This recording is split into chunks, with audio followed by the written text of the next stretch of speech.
Moving on, the next question that I get lots and lots of, and the first time this happened I was quite surprised, but then I realised, well, actually I guess a lot of you guys out there are musicians, and you don't necessarily have the background in the various bits of hardware and stuff that we're using here. But the second question that I get a lot of is, I bought one of these from China for $3, and they're referring to my encoder. Sometimes they even send me a picture of it. I bought one of these from China for $3 and it doesn't work. What will you do for me? Well, the answer is there isn't anything I can do to help you if you buy one of these from China for $3. And the mistake that people are making, and I think it is just a genuine mistake really, is that if you look on eBay and other websites like that, you can find lots of people selling these development boards, is the proper name for them actually. They're Atmel 2560 development boards, and they're based on the design of the Arduino Mega 2560. Arduinos are made in Italy from an organisation there. Their website is arduino.cc, I believe, and they are open source hardware. And the idea is that anybody can buy one of these things. You can get involved in writing little programs for them, you can use them to control things, and you can do all sorts of interesting things with them. And it's down to you really to play with the things and to develop stuff that works on them. That's kind of why they call them development boards.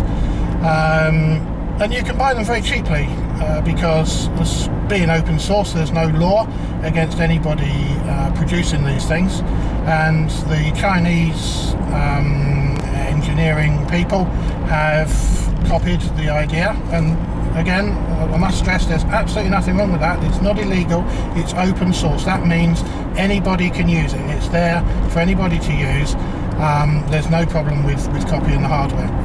But that's exactly what it is. It's just a piece of hardware, and generally speaking, when you buy it, it comes with some software on it which allows you to connect it to your computer, and you use a special software or programming interface, if you want, on your computer. It's a little program where you can write programs. It's essentially in the C language, C code, and then you upload those to these little boards, and it runs. The program you've written runs on the little board, so that's fine. But I think where people maybe get a bit confused is that the development boards all look exactly the same, and they all work exactly the same, to be fair, until you add or until you program them with your own software.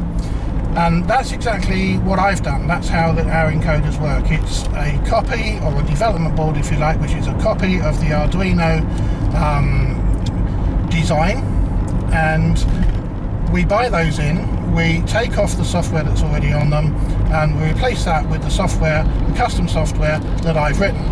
And it took a long time to develop that software and get it to the stage that it's at now, which is kind of why the things cost what they cost when you buy them from me, because obviously, you know, I have to pay myself for the work that I've done.